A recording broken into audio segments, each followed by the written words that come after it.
we can go ahead. I'm happy to open the meeting. Would anyone else like to otherwise?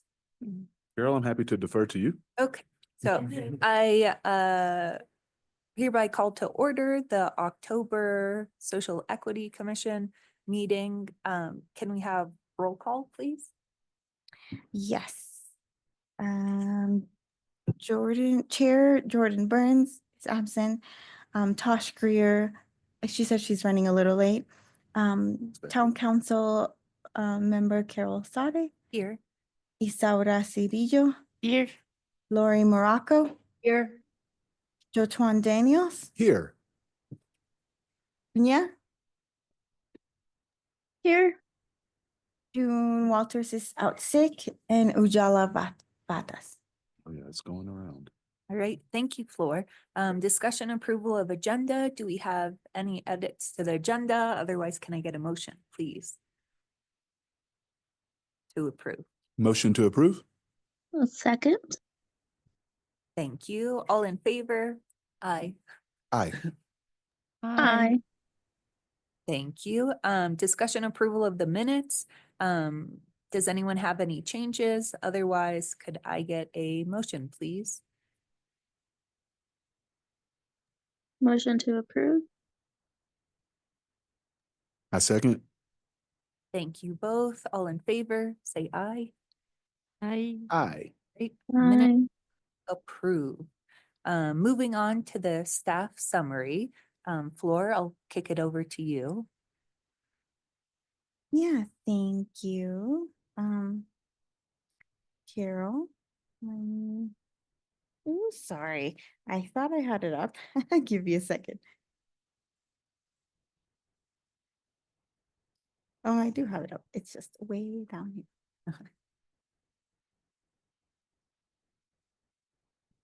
Oh. Mm.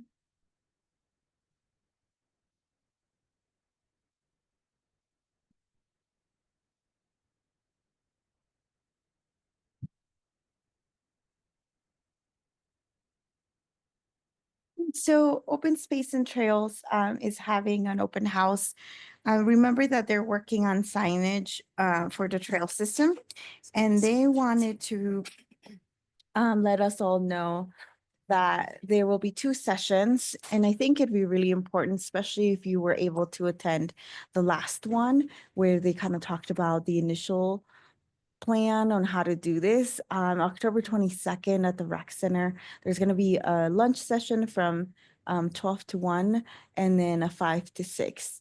And so it'd be a great opportunity to kind of give that equity lens or be able to be part of that conversation and be able to make sure that, you know, that we think about all the right things that sometimes are missed throughout trail signage and things like that. So I wanted to make sure you guys knew, and if you're able to make it, that would be amazing. And if you're not, but you do have input or want to give thoughts, let me know and I can get those over to Alex or our Open Space and Trails staff. Great, thank you, Floor. Yeah. Is there, and maybe for the commissioners missing the meeting too, could you email us information about it? And then if there's some sort of social media asset that we posted online, can you attach that and see if any commissioners will also share that? Yes, thank you so much. And then Hispanic Heritage Month events. So I think we had a pretty good 2 events, the CMC culinary class. Everyone registered, and the people that were able, or the full 11 out of 12 registered, and the people that were able to go and make it had a fantastic time. They were asking us when were we going to do this again, that they looked forward to it, and that they learned a lot. They had a great experience. And then I think it was very valuable to the point of their lives to interact and be with people and be learning about different things that maybe they wouldn't every day. Even we had some Hispanic community members there too, who got to cook food from another country. And that was so cool because they were super excited and they loved every second of it. So it was really cool to see.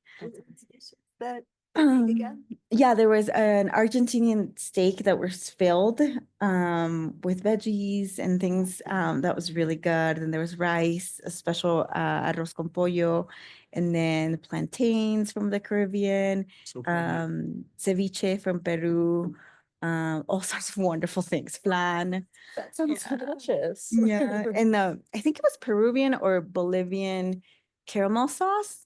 That's kind of like a jeta, but it was so good. So Mhm. good. Yeah, but we should definitely do that again because everyone loved it. And then the other one was the movie night at the theater. We had basically the back was kind of full and the front was a little empty, but still the families were having fun. The kids were having a great time. A lot of the families didn't even know that theater was there. So it was a great experience for them to be able to learn more about Breckenridge and be able to experience Breckenridge just like everyone else in our community. So That's it was really good. The How- turnout was, yeah. I was gonna say, how many, like, do you know, like, the exact numbers, or are you just kind of able to, okay, that's a full back, and that's great. 20 to 25. Okay, Yeah, that's great. it was good. It was a good amount of families and the little kids. They were so Yeah. excited. Yeah, so it was good. Oh, that's wonderful. Amazing job on those four. I know you put those together quickly and Yeah. the partnership with CMC and Breck Film. That was incredible. So great job. Lloyd. Thank you. And then we also had some social media posts that Brooke put this wonderful presentation together. I also emailed it to you guys. Yeah, I just saw that. But we basically did some culinary dishes that people could try at home. We did Venezuelan or Colombian, depends on how you want to see it, arepas. And then we also did the one that we cooked at the college, the steak. I forget the name. I'm probably going to butcher it, so I should probably not say the name. But we had some good engagement.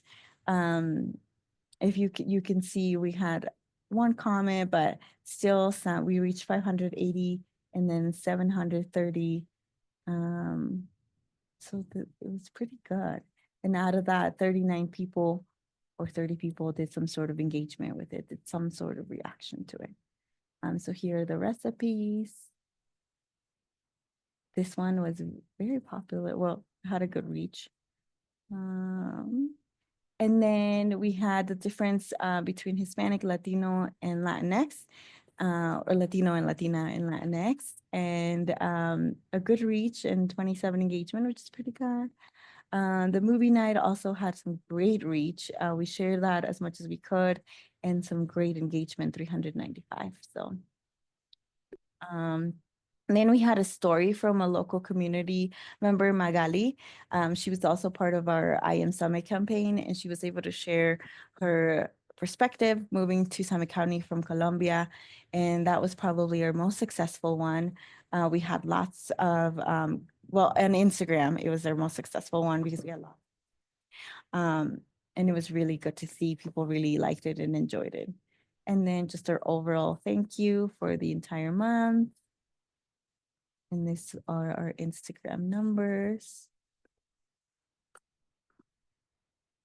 And let me show you. Yep, 10 comments and 111 engagements.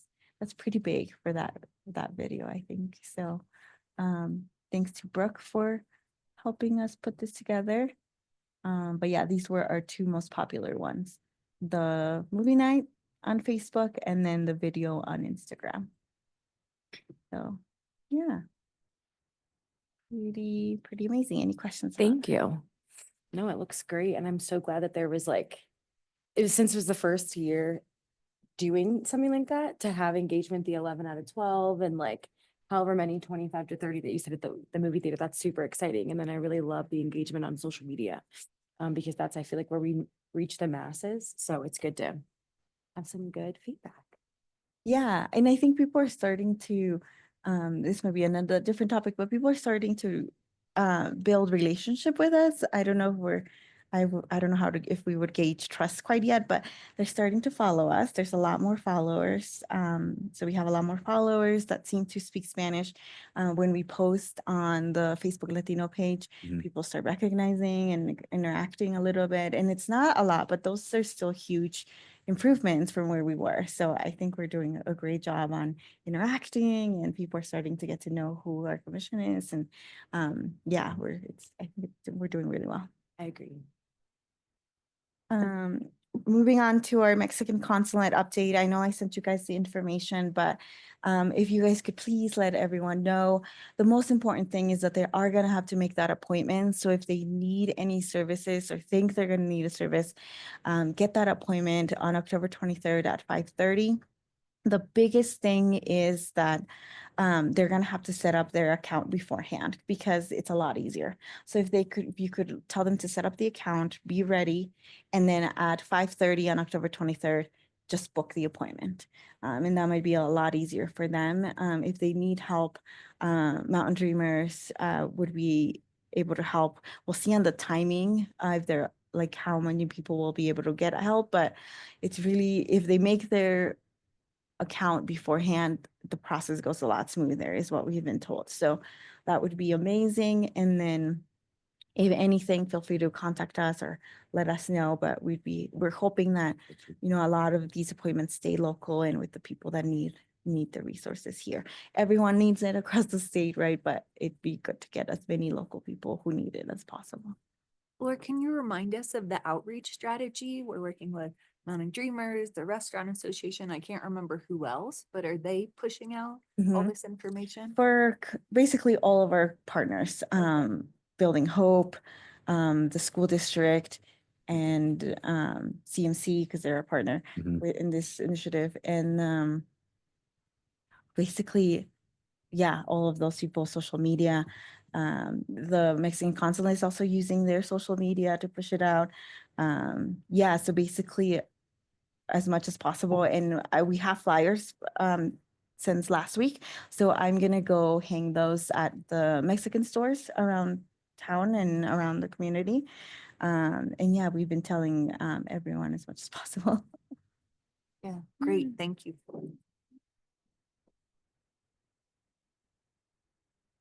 And I think that is it for me. All right. I don't have that email for the Mexican consulate. Can you send it to me? Yes, I'll resend it because I'll send the flyers too, and that might be easier for you guys to print off and just put everywhere.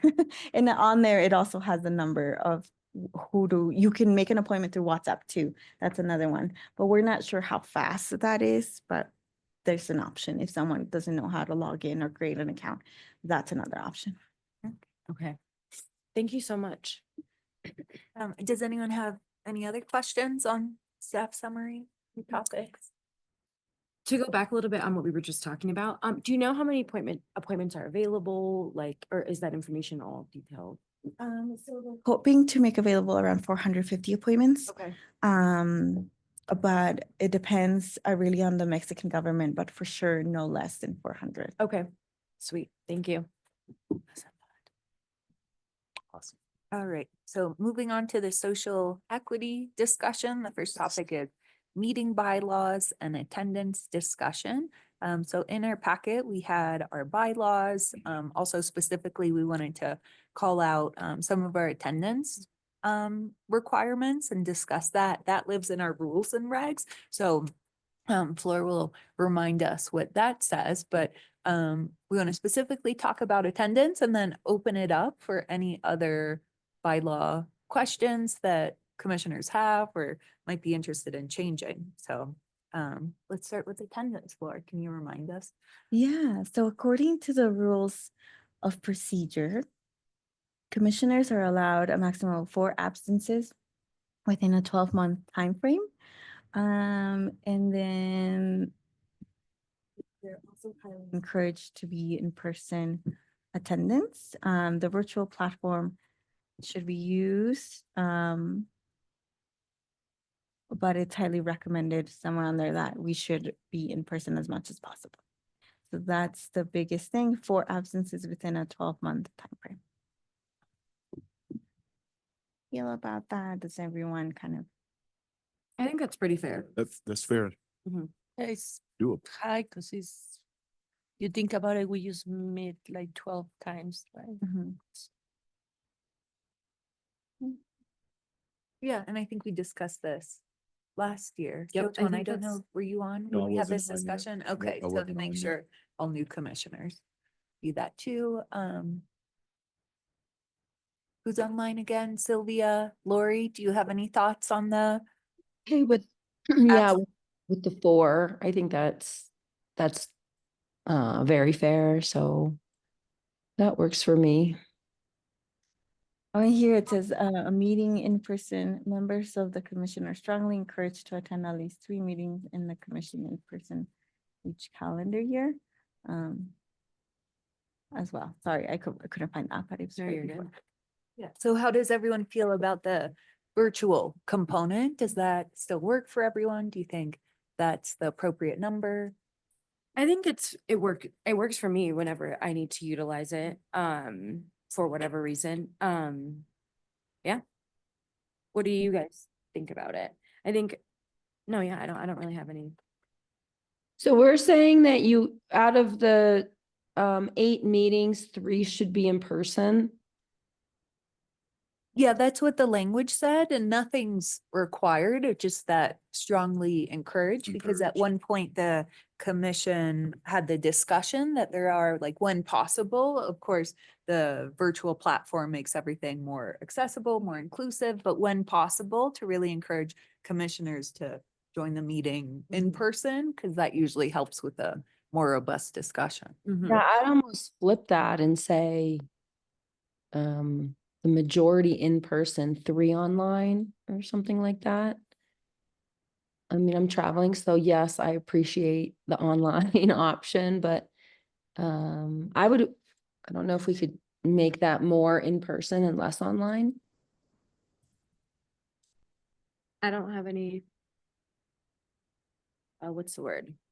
Reservation? Yeah, I don't really have a preference. Yeah. Or Like- reservation. Half be okay, like at least half of the meetings being mandatory in person. So Sylvia's suggesting half of the meetings Mm. be in person. What do you think, Isara? I feel that they should be in person unless for a reason, like Lori said, that she's traveling or things like that should be utilized. Otherwise, yeah. Mhm. Or you sick or things like that. But yeah, I don't like Zoom or online classes and all that. So Mhm. I mean, obviously you're talking to, but if you're is necessary, yeah, we can use it. But I think it's not, to me, it's not the same to be in person and, you know, than online. Yeah, So maybe like switch or half or did you say back, switch it 3 majority and then 3 Zoom? I would say 3 Zoom, but that's just my opinion. I think that's fair. Yeah. Do we have to make an official vote for the change or? yes, because it's our bylaws, rules and regs. Mhm. Before, so we had 2 suggestions, switch it so that, again, it's strongly encouraged, so the language is somewhat soft, so we even have, we have 12 meetings a year, so at least just switching the 9. language, so 9, thank you 9 for meetings the in complicated math. 9 in person, or another suggestion was half, so encouraged to attend at least half of the meetings in person. So I think because the language is soft either way, like I'd agree with Sylvia's suggestion, just to say half. I think some commissioners have different situations. We want to be very inclusive, and I think we're very clear here. And Mhm. for the commissioners that aren't attending, we'll find time to reiterate that we do appreciate in person when possible, but really understand. So I'd go with Sylvia, but if people feel strongly about the only 3 virtual, we can do that. I think half is good. I Mhm. think Let's keep it flexible. since we've started kind of adding these things into our bylaws, we should keep track of as much as possible kind of attendance. I know you do, but I just mean maybe like giving updates. You know, if there's someone specific, we're kind of, whoever, because it's hard for me to make a decision when I don't really know like, well, what is everybody doing right now? Are people, you know what I mean? Like, are people going to 6 in person? What's the majority doing? Like, what's the median? I just don't know. You know what I mean? That off the top of your head generally, without calling anyone out, but The majority come in person, and I think well, I've only been here 6 months and everyone has at least one, well, mm, Absence. absent or online. Okay. So you do use it. Absence is the big one though, that sometimes that I think having multiple absences might be like within a 6-time period might be 6-month period might be a Right, little. might be a little harsh. Yeah, totally. What breaks up the continuity of the work that we're trying to do. Yeah, but I think half would be good. I think we could also try that and then maybe by a couple months, either a quarter or half the year next year, we could reassess with that data. Yeah. I could bring it in and start tracking and seeing this is what we're doing. These are our patterns. How do we feel? That's perfect. Okay. So we would do half, like, so encouraged to attend at least 6 meetings in a calendar year. And then I guess once we reevaluate it, what, like in 6 months or so, or another, whatever, we can kind of see what everyone's flow is doing. So that way we can kind of make a better informed decision if needed. Sylvia, you have your hand up? Yeah, so, will this extend to our subcommittee meetings as well, or does the verbiage say anything about those meetings? No, these would just apply to our full This meeting. commission meetings. Great question though. Do we want to extend it to the subcommittee? I would leave it outside of our rules and regs and allow each subcommittee to make that determination. And maybe at upcoming subcommittee meetings, that's a topic that commissioners can touch on. Okay, thank you. Thank you. Great. All right, any other questions with that? All right, I'm gonna make a motion that we change the language in 6.6B to say that commissioners are strongly encouraged to attend at least half of the meetings of the commission in person each calendar year. Can I have a second? Second. Thank you. All in favor, say aye. Aye. Hi. Great. Bye. Perfect. Thank you, everyone. And then this, I think, flows in nicely into our next topic, our 2025 meeting schedule, where we'll make sure that the dates and the times still work for everyone. Lori, do you have specific questions on that or? Well, I just wanted to make sure that this was still every third Monday at 7:30 was still working for everyone because we have seen an increase of absences, or I wouldn't call it an increase because I've only been here 6 months, but I've seen a little bit of absence. So I wanted to make sure this was working for everyone. Do we need to reconsider another date? Do we need to go through that process? Like, I just wanted to check in and make sure everyone was feeling okay. What was the days that we used to meet? I don't remember. It's always been this time. Day? No. It's always been Mondays. I don't know if it's always been 7:30. Oh, yeah, no, it used to Maybe be, at the it used to be beginning. 8, no? I think it used to be maybe 9 or something like that. 9, yeah, it used to be Maybe. 9 to 10. But that was like circa 2020. Yeah. Or, that was a while ago. But always been Monday? Mhm. Um, Was it ever Wednesdays? I can't remember. So long ago. I know. But anyway, do Mondays work or do we want to talk about another day? To me, probably another day will be good. I can make it work Mondays, but Mondays are it's emergency day Yeah, because it's the weekend, offices are closed and things like that. So we usually very busy on Mondays. Yeah. sure. So I can make it work, Mhm. but considering another day would be good for me personally. But yeah. Sylvia, Lori, how do you feel about Mondays or potentially looking at a different day? I mean, any, Mondays is fine. Pretty much any morning is fine. Cause my schedule's just always changing, so we don't know. Feel your pain, Lori. Yeah, but I mean, it's working for me. It's definitely early, but maybe that's the only time that works for all of us, so. Sylvia, how about you with your, you have a pretty demanding schedule. How would different days of the week work for you? So I'm kind of sad to say, but my term is ending pretty early 2025, I think it's February. So I feel uncomfortable kind of speaking out on this one just because it won't really impact me until like the first month or two. But we still would love your input, and I believe this is only your first term, so if you'd like, we'd love to have you apply for your second term. But we don't have to talk about that now. We don't have to talk about that now. Yeah, we can discuss for sure. Mondays usually is a better day, and unfortunately, like early in the day because the week is so hectic, is probably ideal for me. It's either that or really late afternoon.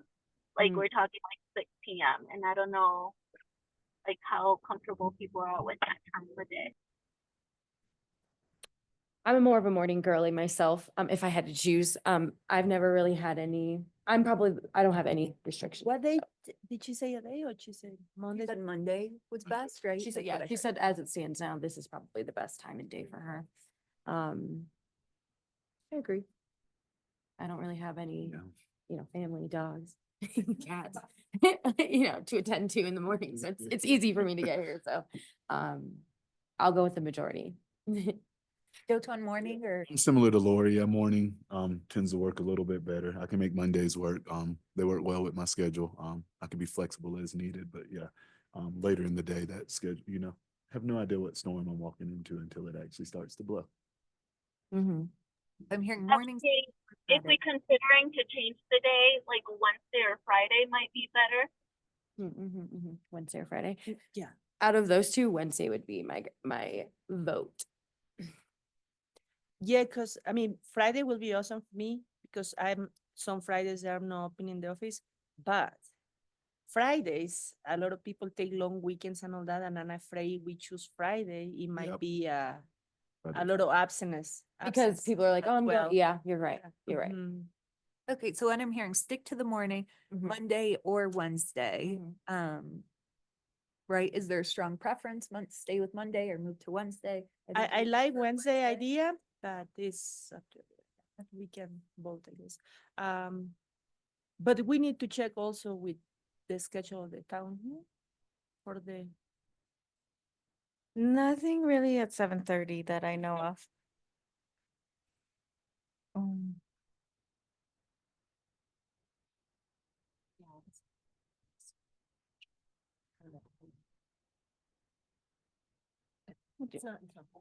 So occasionally we do have court that would overlap, not typically because it's usually the second and fourth Wednesday of the month. But as you've noticed, like this is a council week and we have this meeting. So I think because of the timing of the month, the first day of the month, a little bit of overlap, but court doesn't start till 9:30. So it would be we don't possible to be usually, done and clean up and, swap out until then, but, and it would be probably a pretty rare occurrence. I'd have to check a calendar, maybe 2 times a year it would be potentially okay. because of that timing of the first day of the month. Yeah.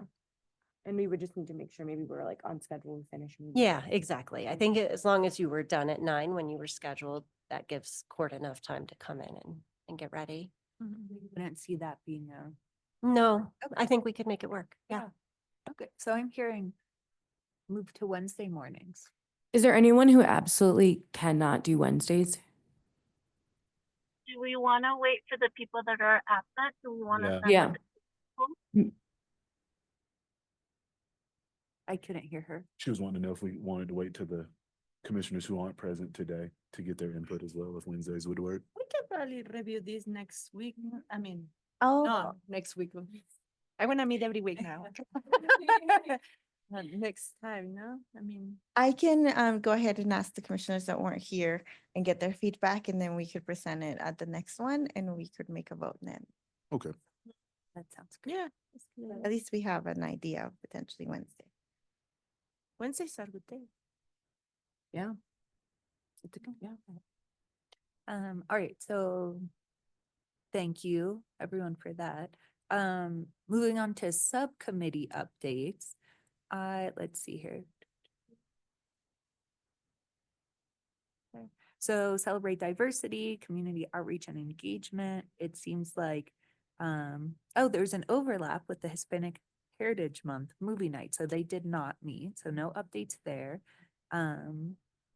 Immigration rights and advocacy. I'll turn it over to Flor and Isa and whoever was at that subcommittee meeting to give an update. Well, I'll let Silvia go if she has anything that she took away that was really important to her. Yeah, I am just super excited. Everything we kind of did a recap of the I Am Summit video, and then we kind of discussed a little bit more planning on the Mexican consulate coming over. So I think those were the big two things that we really talked about. Yeah, the subcommittee, back to the IM Summit, we discussed potentially moving it forward. So that'd be great input from you guys to see how you guys feel about doing this every quarter or every so often throughout the year, a continuation of this. So as a review, the IM Summit videos are currently highlighting community members that contribute to our community. And in thinking about doing another one with businesses, local businesses around the I was county. about to mention that. It's funny because I went to the one that they did in Silverton. Yes. Mhm. Yeah, and so to do businesses that are immigrant owned and contributing to our community with jobs and wonderful things, right? But we would then partner with Town of Silverthorne, who's already working on a similar initiative, Right. and they are our partner within IM Summit. And so maybe they could help us with more of those videos since they have a little bit more, we could combine efforts. Mhm. If they're only I allowed like to do that. Silverthorne, that's fine, then we could take on the other ones. And the county seemed interested in also being part of it now that they've seen, I don't know if you guys saw the Summit Daily News article. There was a news article about our initiative. And they're kind of seeing that potentially this could be a great thing. So potentially we could have more partners too and more efforts to help us with What it. was the article? Sorry. The IM Summit videos. Oh, it was on the newspaper. Yeah, it was in Oh, the Daily. It's a nice, I nice little didn't see that. article. So we're thinking about doing that and then potentially switching it off every so often so we can Mm. continue to highlight the awesome things that our immigrant community do. Yeah. Yeah, and I think that was an awesome idea from the town of Silverton to do that meeting with the Latin, business owners. Like every other Latin event, they tried to capture people. They didn't get as much they were expecting, I'm thinking. And I'm not in Silverton, I'm in Dillon, but I went. And I feel like that's a good idea to do for every time. But because we're like so close together, they feels kind of the same, even if we're not. And then later they're gonna do another one, which I think is a good idea to kind of integrate. Because even if like, if you think about the Mexican stores, they're not really connected with, like, let's say the Chamber of Commerce or things like that, that they're more like American. I would say that I mean, it's not this more American, it's part of the town, but it's really no Hispanic community involved on that, right? So it will be good to do that and then integrate that. And so the town of Silverton did that for the Hispanic community. And they also invite the people who is thinking about opening businesses, right? So to give them the opportunity and let them know what they can do for whatever they had on their mind that they're thinking, like, I don't know, a restaurant, a nail salon, a beauty salon, whatever they think, and to let them know what the town can do to support these people, right? And that's a good idea. And then the other one that they're gonna have, I think it's gonna be this week or next week, maybe. I can't remember, but that's gonna be for the whole community. So it would be good to also, try to get that Hispanic community to attend to those events too, to be able to integrate and, make it more unified and more. Yeah, I wonder if we could do that and then we could support them with that and then from there we could get our pool of potential people who are interested in being part of the video. And if they would allow us to not only do, well, it sounds like they're doing the whole county, right? They're No, it's just Silverton. allowing- Yeah, because I'm an MD dealer and I asked, hey, can I attend to that? And they said, like, oh, yeah, you can attend, but unfortunately, we cannot offer Hmm. you any support for whatever we're doing because you're from different town. And I know it's fine. I just want to, know. And it was so funny because all the people that was there, it was the same people to go to every immigrant commission or things that we do. Mountain Dreamers was there and, other people. So it was kind of funny. But, so I was expecting to see like new people and me, and then they're like, wait, I already know you guys. That's funny. Yeah. No, but that's great. Both continuing the I Am Summit. And I think the beauty of that campaign, if at any point we wanted to expand it, we could. The fact that it's a partnership community-wide. And of course, Breck knows how intertwined our community is. So it is county-wide. So absolutely, I think we should continue that series. And I like the idea of different themes and there's just so much potential there. So it's really wonderful. I'm curious to see the engagement on the videos that have been posted. I mean, they were really wonderful. So thanks to Sylvia and who else on our commission was in the videos. You were in the video. Thank you. Yes. We will try not to tell you when that one comes out. Yeah, I'm on one of them. You'll see it. I was not ready for it. I was not ready, but You did it's okay. wonderful. And then one other thing, just based off what Issa said, and this came up at, I don't know if it was one of the immigration subcommittee meetings, or maybe it was the meeting we had with CMC and Mountain Dreamers about translation services. But what you said reminded me, there's someone brought up like a business mentorship type program eventually. So maybe let's put that on the immigration subcommittee next agenda to vet what something like that could look like. Yeah, Yeah. we've been talking about it. Yeah. Yeah. Um, Because, I have met so many people they used to be dentists in their countries and Oh, they doing what I was doing too. They're doing housekeeping and things like that. And I've been telling them, well, bring me your resume and see, and I mean, it's not being just Latin people, but like one of my assistants, she's from Ukraine and she was about to graduate also from dental school when the war came and then she couldn't finish anymore. But it's so many things that you can do and follow. If you had somebody like me, for example, that I already went through that and I knew, it's not the same to not to have any idea at all what you could do, right? Or like Sylvia, that she's going to hygiene school and it's so many people that wants to do that, but they don't even know how to start or what to do. Yeah. It is kind of challenging, and having somebody who already has been through that and helping you, it helps a lot. yeah, yeah, absolutely. Hmm. Wow. Well, great work out of that subcommittee. And another Oh, thing there's that we more. also, sorry, Great. another thing I also wanted you guys to know, because I think it will need your support, is La Voz of Summit is coming out, and it's with partnership with Mountain Dreamers and Summit Daily News. We're not like partners with it, but I think it would be good because it's good for the entire community. They're doing videos that are kind of like news updates, and it's another way for them to interact with their Spanish speaking community. And we are going to try to submit things that we do and things like that. But if we kind of spread the word and put that out there, they're hoping to get it formed. And at some point they might come back to us or the town and ask for funding because they want it to grow and to be able to reach our Spanish speaking. And we had this conversation years ago too. We were talking about why they don't do like a section in Spanish in the newspaper, and that haven't happening. Ooh. And but we've been talking. That was talk about years ago when we were, and it's something that we were never able to accomplish.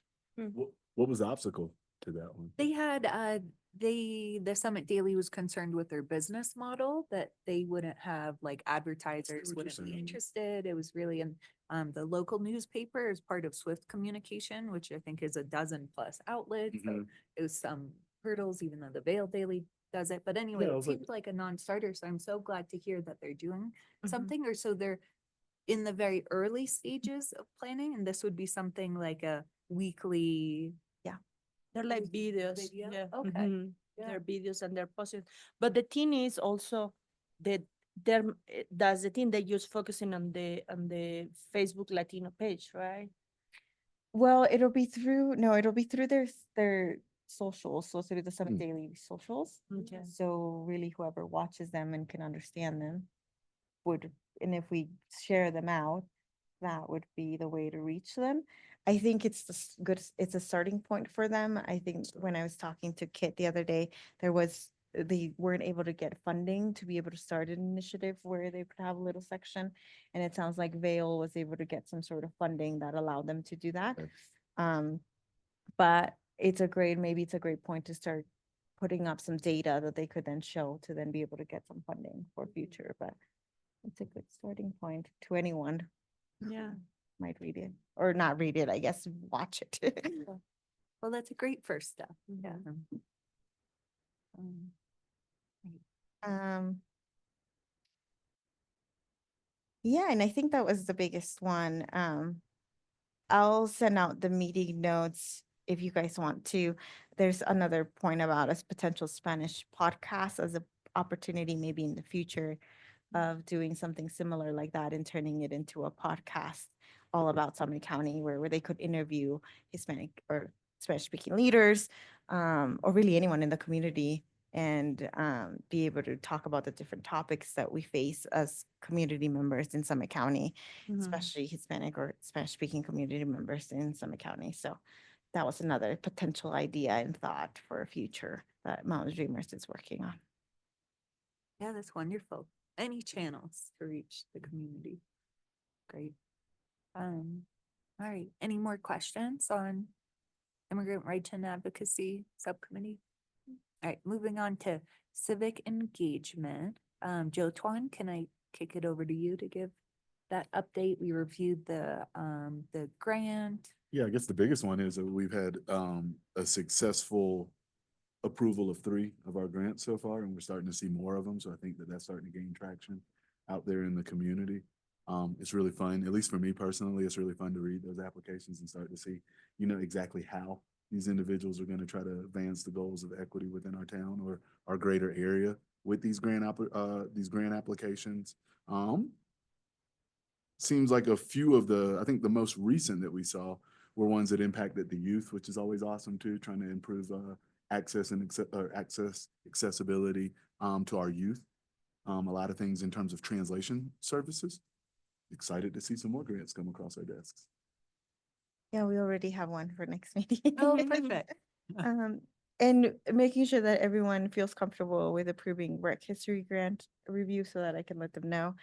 They're asking basically, as you can see on your notes, to translate after school material and programs to their Spanish speaking student population so that they can feel more comfortable and also their families can participate and ask them questions and interact with them and what they've learned, so that the parents are also not left out of the learning process. Yeah, so the subcommittee, we approved that grant at the $2,500 level, Mhm. right? Do we need full, I can't remember where we left it. Do we need full subcommittee? No, not vote, but just making sure no one. Just like inform us. Yeah. Yeah. Perfect. Thank you. That's a great idea. Wonderful. Lori, do you have anything you want to highlight from last civic engagement meeting? No, I think Joe Twan got it all in there. We did talk about changing the rubric a little bit, I think. Saw that. But that's all I have. Do we want to dive more into that rubric conversation, or you guys want to leave it for your subcommittee? To be honest with you, I did not Okay. fully participate in that subcommittee Sure, meeting. I sure. just gave my votes for the grant approval, but that was one of those ones that I had a conflict that morning. Mm-hmm. I And think then- it didn't add up properly. I think it was the scoring was off. So it's just a minor change. Oh, we had our numbers off a little bit. Yeah. So we just need to change the numbers so they add up. Okay. And I'll have that ready for our next meeting. And it's just like, Athletes. the scale, we missed the number. Oh, that's what it was. Yeah. Get our So- math right. Yeah, I mean myself. The only other thing is, well, I guess, do you guys want to share about volunteering opportunities that we're gonna do very specific? for I the know we had talked about conversation? it briefly. I remember joining in that conversation at FERC, right? Like as opposed to us stretching ourselves thin and trying to overcommit ourselves to trying to, do things, partnering with or connecting with existing partners out there that are doing some of these events in the community, which I think is a good thing because that allows us to hop on a train that's already starting to roll, as opposed to us creating these opportunities from the ground up. I agree. I know I was trying to explore, but we'll revisit this one in November, I think. Just opportunities with the South Branch, local library, and just trying to be Yeah. visible here in, Breckenridge, and maybe supporting some of their after-school programs with the I think it's the elementary school age children. Yeah, the thought was, there's a lot of volunteer opportunities throughout the community. And we know we want to be very strategic with this commission and how commissioners put their time in. There was brief discussion about maybe if we do Quarterly.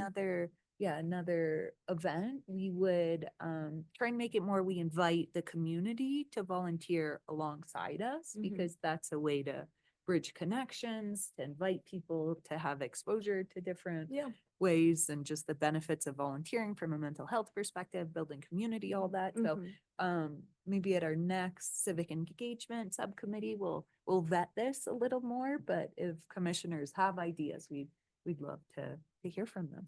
Yeah, I was wondering did you guys discuss any specific future events that you would, or just in general? Like I would love to know like an example of an event that we could partner with other organizations.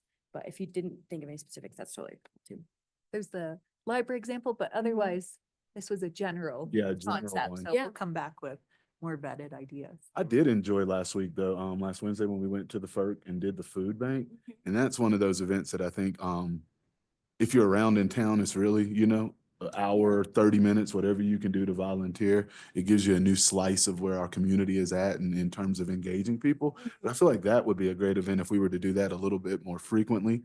That would be one I'd love for us to continue to invite the public, to get the community out there, and start to try to, what's the word I'm looking for? I guess bridge the gap between some of our disparate communities here in the, region. Would we ever think about hosting our own type of drive, whether it be like a food drive or like a toy drive? Like, you know what I mean? And that maybe starting it off that way and getting our community engaged in those other people and then partnering with them on their events. I mean, that's a great idea. Yeah. That we can vet. Again, being mindful of seeing like how much of a lift would it be for us to internally create that new opportunity, which could make sense, but there's so many existing, I think, volunteer opportunities. So it might be worth a conversation with Jeannie and the Summit Foundation, where they're in tune with all the nonprofits and are well aware where the potential needs are. So by us partnering with that organization or amplifying their volunteer opportunities, it could support them. So that's another, the food drive, everything. So Yeah. we'll vet that in the subcommittee Well, next however we meeting. can be involved, I would love to. Yeah, thank you. Great. I think that was it for civic engagement. Next item is upcoming council discussion. So there are all those bullets. I would highlight, just to remind everyone, that we're currently in the middle of the Blue River Pathways project. So what that is really celebrating that back alley by the Blue River to make it more pedestrian friendly, a good bike court, like reduce user confluence, beautify it, celebrate the river. What else are our goals? Waste management. So all sorts of things that'll really be a physical change to town. So we're gonna visit between French and Watson to see what we'll do there. Okay. So always from the equity lens, it's interesting to see if there'll be any input. So we'll keep you all updated with that. That's so interesting. Another bullet I'll highlight that might have an equity component is this whole discussion around employee generation.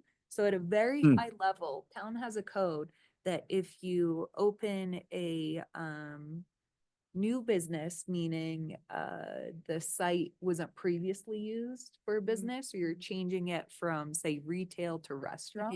Yeah. Yeah, there's a change in use. Yeah. The town has a code where if you're changing the intensity that creates the need for employees, that you have to pay into this like employee generation program or bring housing online, which we'll probably have a pretty robust discussion because it's a mix of we want new businesses to help support the employees that they're gonna need, but also we don't want this to be a barrier to opening new businesses. So there's that equity component too. So it'll be a pretty robust discussion. So That is we'll interesting. see.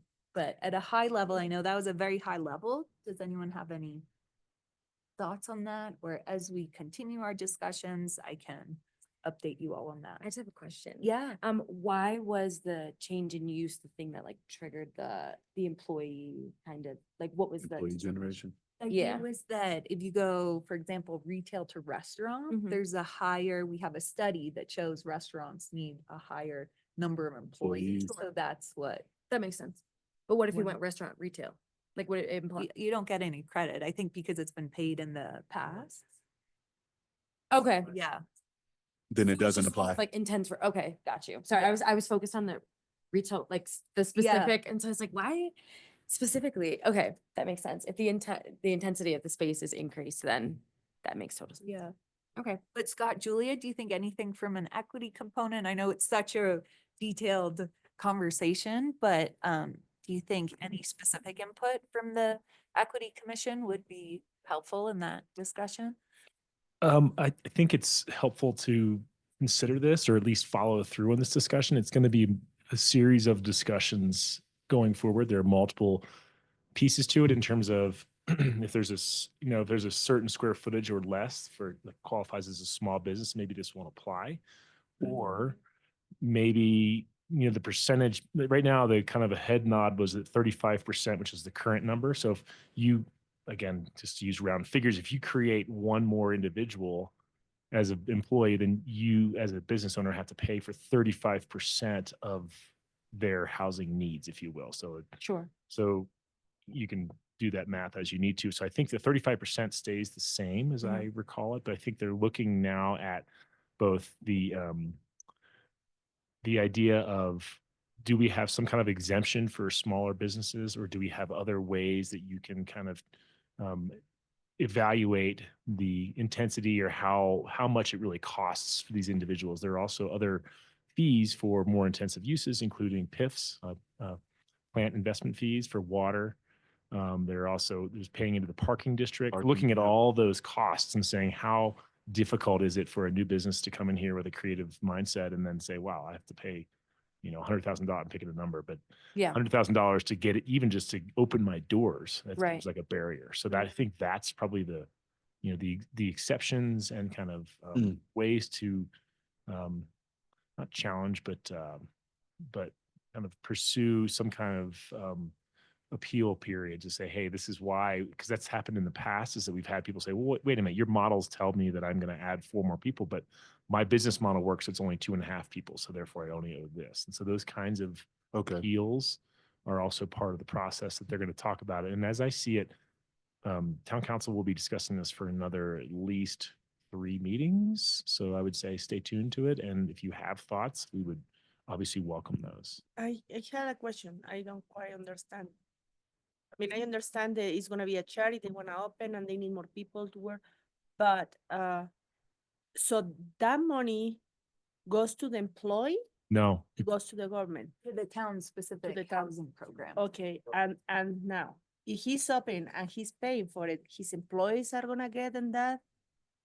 Because it's a wait list and everything, so he's gonna be like, okay, yeah, I'm paying this much for my employees to have that opportunity, but they're not using it. So what's the point? So the money goes into the housing Into the fund, fund. which allows the town to then create new housing opportunities. Or if that's a fee in lieu thing, like if others are paying for that, or they could actually deed restrict an existing unit and say, hey, I've got housing for my employees in, a unit that I purchased and it's going to be deed restricted going forward. In other words, it's going to stay as workforce housing going forward. And so you can actually house your employee. That's the simplest and cleanest way to do it. Paying a 35% of that value basically goes into the housing fund so that the town can then create new units of workforce housing. So it's not applied to that one employee, but it's applied to the housing program as a whole. Mm-hmm. I just find it like, and you seen it for the point of view of the small business person, right? Yes. Compare like if, let's say, Bubba Gum comes and wanna open, probably for them it's gonna be okay. But if we had a local person that wants to open and, improve and do things, I feel that's gonna be harder that way. Because he's like, it's gonna be like, well, I wanna create this, do this, create jobs and opportunities, and then I need to pay an extra tax that nobody else is paid just because I wanna do it now.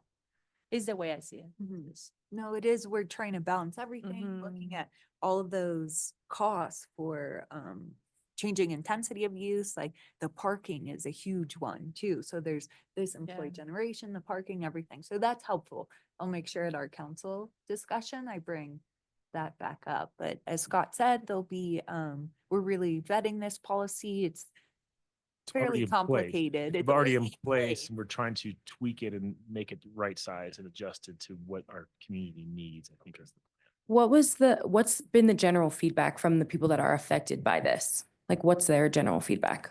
I think most people are saying, hey, I don't want to have to pay for this. Sure. Again, it's a barrier to pay for, again, the three things, employee generation, PIFs, again, water-based, and then parking. Those are expensive. Sure. The flip side of that is the town is devoting, millions and millions of dollars to housing. Sure.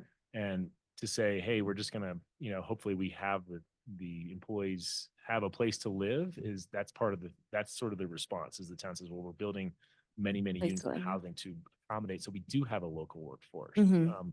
So I think the resistance has been, number one, the numbers, kind of the multipliers. So we used a previous study that was from 2016 in Vail, and it didn't really, the numbers weren't accurate. wasn't for our accurate, yeah. community. So that part has been done. At Sure. least it's in the process. Second reading has occurred. So those numbers are now accurate in terms of employee generation, reflective of the study that was done. Mhm. But now, like we're working through the appeal process, or the Mhm. percentages, or there are multiple things that we're kind of, that council's reviewing kind of piece by piece, and we are doing it exactly that way. We're looking through each issue and sort of vetting it, and then we'll come back with a full version of it. Sure. But I think in general, most people have had the same concern, which is, hey, I'm a small business. This is a barrier for me to expand. So I think at the next discussion, if I recall right, we're talking about those exceptions, or Mhm. hey, if it's only a change of, let's say, less than, I'm making up numbers here again, less than 1,000 square feet, then it doesn't apply. Sure. Those kinds of things.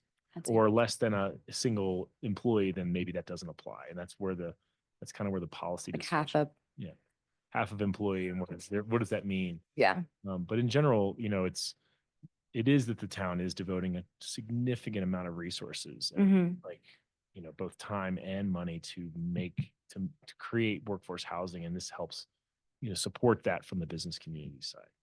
Yeah. Maybe you guys want to consider, I don't know, like telling them, okay, yeah, you're gonna pay this tax or whatever, but we're gonna give probably a priority to your employees or something like that. Because the thing that I'm saying, like they're paying for something that they might not even utilize. So if you tell them, hey, okay, yeah, we're gonna charge you and everything, but we're gonna, somehow give you an advance or any of your employees to get housing, maybe I will see it more willingness to. Interesting, and that happens if they like buy a unit or deed restrict a unit, but like through masterly, it's an interesting idea, but we do have to take into, like, it's worth thinking about, but administratively, how we do that, and Mhm. because it is, town puts money into housing for the community as a whole, creating that preferential Yeah. treatment. might be a little challenging, so it's an. And just, I interesting- understand the town side, but I'm thinking on the other side, you Yeah. know?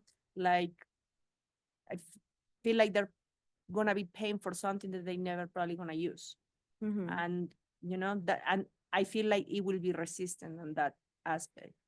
So I'm just, Well, it's a code, so they have no choice, but Mhm. it is worth considering. yeah. those. Yeah.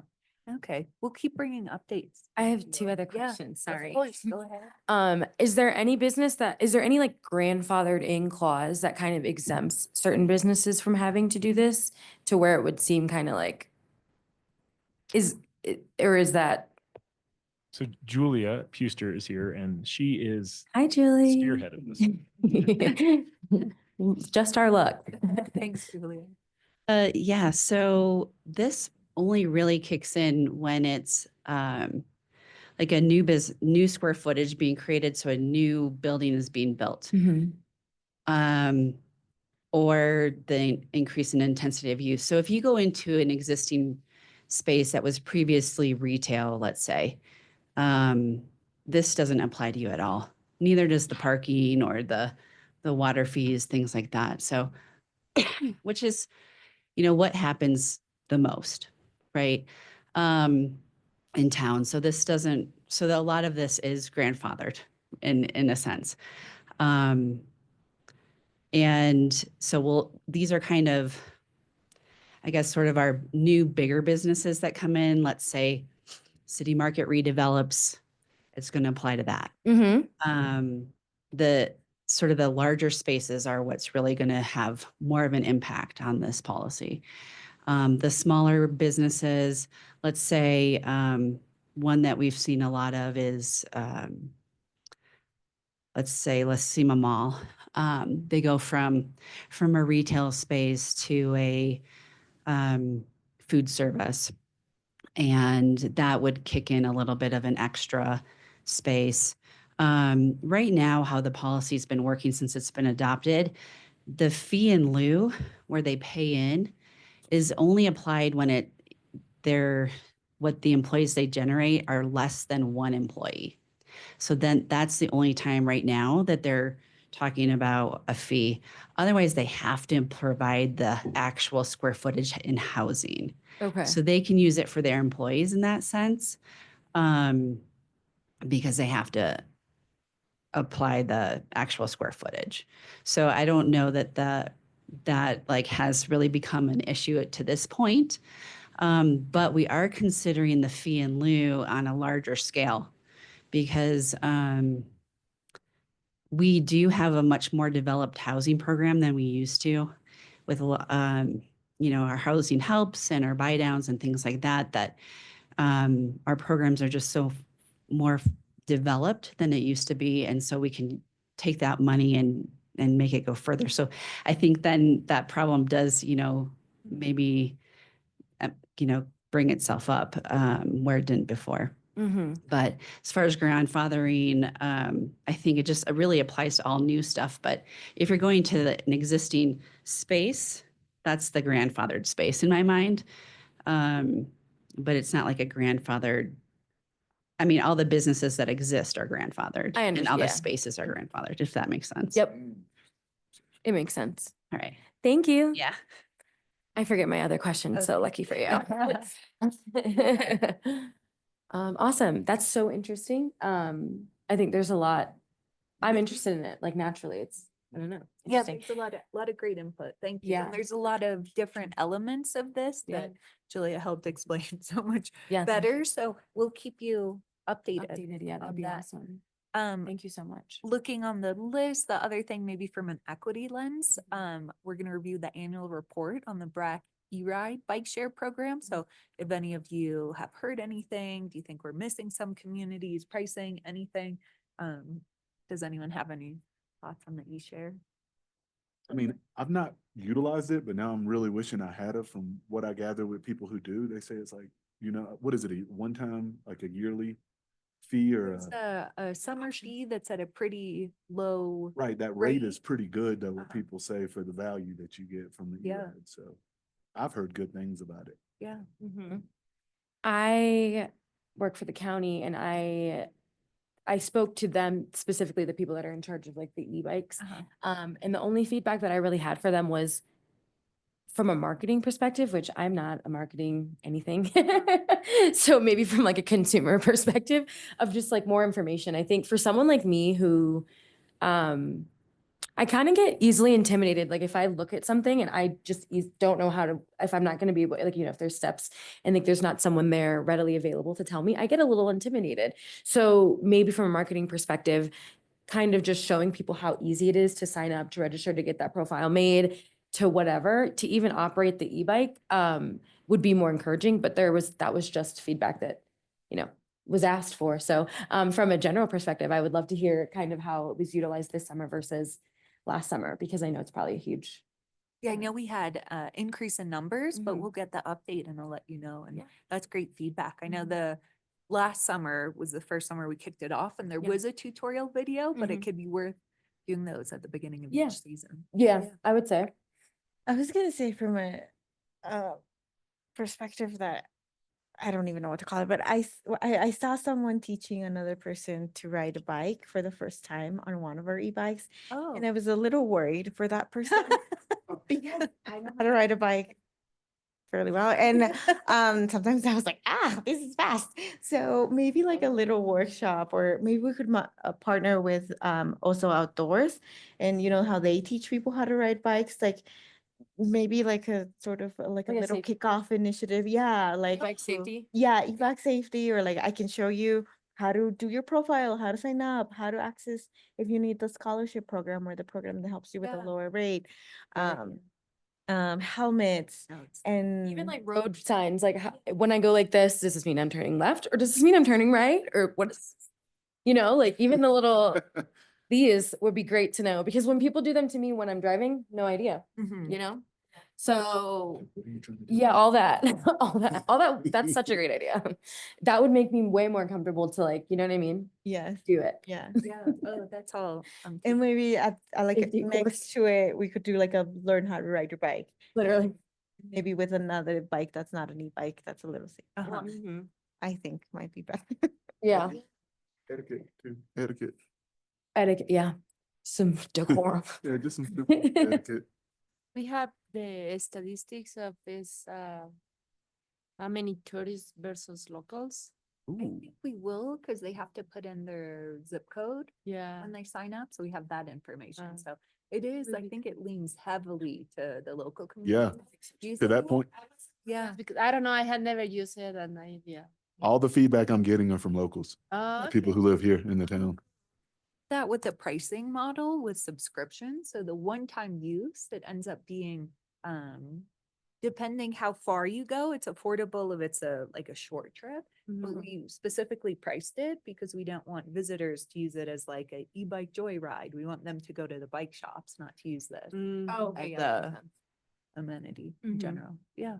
I This was is- about to say, because it might be cheaper to try to use the e-bike, they go rent one. And Not but if it you go depends too like the far. distance also, right? Yeah, or the time, not the Oh, distance. okay. Yeah, but, When around town and you don't want to use your vehicle, from what I gather, that might be my practice going into the summer is Yeah. there's one available. Yeah. Just got to go from town to, Breckenridge campus. And they've been taken away in the winter, right? yes, They I think take we're away in not the winter. final. So today. Weeks or maybe a day. Yeah. On today. Forgot it was snowing. Yeah. Yeah. I literally was gonna walk outside and be shocked. I do have a question. This might be a really dumb question, so please bear with me. Are e-bikes only for the summer? Yes. Okay. Uh-huh. And you know what? People have actually asked if there's any sort of like fat bike, winter yeah, that's tire, what- but right now it is, so it's not a dumb question at all. Okay, But cool. we're just not there yet. Maybe That's what I was eventually, wondering, but- if it's I didn't know if e-bikes generate, like you just couldn't Oh, in use them in certain general? conditions, Oh. or we were, this is 2 years in, maybe we'll get some fat bikes or fat tires we could switch out on the, who knows? Didn't know. So Yeah. more No, info, that who question's knows? been asked. Yeah. Yeah. Okay, Great cool. question. All right, those were the ones I wanted to call out from the equity perspective, but any other questions or thoughts on upcoming council discussions? All right, And then other matters, does anyone have anything they'd like to share or upcoming agenda topics that they'd like to see on the agenda? And with that, I skipped agenda topics for upcoming agenda items. No? Yeah. All right. It's 8:40. I know you have to go. Yeah, I assume, but I think we're almost done. Not to rush anything. Anything else? Lori, Sylvia, anything else? I have nothing else to add. All right. Public comment? We're good. Seeing none? All right. Meeting adjourned. Awesome. Second. Yeah? Is that what I'm supposed to do? I always Do we forget with the, yeah. Yeah, you do need to- We need a Okay. second. We don't need a second. I was like, Okay. I never know when you need a second and when you don't. When do you know? So I'll just When in second doubt, every. Second, yeah, when in doubt, do the second. Second. Thank you, everyone. Sylvia, Lori, have a great day. Happy Monday, you guys. It's.